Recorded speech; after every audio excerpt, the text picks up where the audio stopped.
എല്ലാവർക്കും നമസ്കാരം. ഞാൻ doctor Sara Nandana Mathew, NEIC chairperson. Muvattupuzha Nirmala ഹൈസ്കൂളിലെ പൂർവ്വ വിദ്യാർത്ഥികളുടെ കൂട്ടായ്മയാണ് ഞാൻ, നിർമ്മല അലുമിനി അസോസിയേഷൻ. സമൂഹത്തിന് ഗുണപരമായ കാര്യങ്ങൾ ലാഭേച്ഛയില്ലാതെ പല ജീവകാരുണ്യ പ്രവർത്തനങ്ങളും നാം ചെയ്യുന്നുണ്ട്. അതിലൊന്നാണ് NEIC അഥവാ നാം early intervention centre. Empowering every child's unique journey എന്നുള്ളതാണ് NEICയുടെ മോട്ടോ.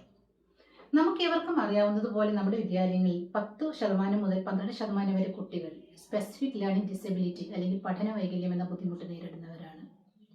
നോർമൽ ഇൻ്റലിജൻസ് അല്ലെങ്കിൽ എബോവ് ആവറേജ് ഇൻ്റലിജൻസ് ഉള്ള കുട്ടികളിൽ പഠനത്തിൽ, അതായത് വായിക്കുന്നതിനും കോംപ്രിഹെൻഡ് ചെയ്യുന്നതിനും മാത്തമാറ്റിക്സ് ചെയ്യുന്നതിനുമുള്ള പ്രോബ്ലത്തിനെയാണ് SLD അല്ലെങ്കിൽ സ്പെസിഫിക് ലേണിംഗ് ഡിസബിലിറ്റി എന്ന് പറയുന്നത്. ഇതുമായിട്ട് ബന്ധപ്പെട്ട് പെരുമാറ്റ പ്രശ്നങ്ങളും കുഞ്ഞുങ്ങളിൽ കൂടുതലായിട്ട് കണ്ടുവരുന്നുണ്ട്. കൃത്യമായ സമയത്ത് കൃത്യമായ ഇൻ്റർവെൻഷനിലൂടെ ഈ പ്രശ്നങ്ങൾക്ക് പരിഹാരം നൽകാൻ സാധിക്കുന്നതും അങ്ങനെ കുഞ്ഞുങ്ങളെ സമൂഹത്തിലെ ഉത്തമ പൗരന്മാരായി വാർത്തെടുക്കുവാനും നമുക്ക് സാധിക്കുന്നതാണ്. ഇതിന് മുന്നോടിയായിട്ട് NEIC വെളിച്ചം എ ലൈറ്റ് ടു ലൈഫ് എന്ന പേരിൽ ഒരു പഠന വൈകല്യ നിർണയ ക്യാമ്പ് ഏപ്രിൽ 30 മുതൽ മെയ് 3 വരെ നടത്തുകയാണ്. മൂവാറ്റുപുഴ നിർമ്മല ഹയർ സെക്കൻഡറി സ്കൂളിൽ വെച്ചാണ് ക്യാമ്പ് നടത്തുന്നത്.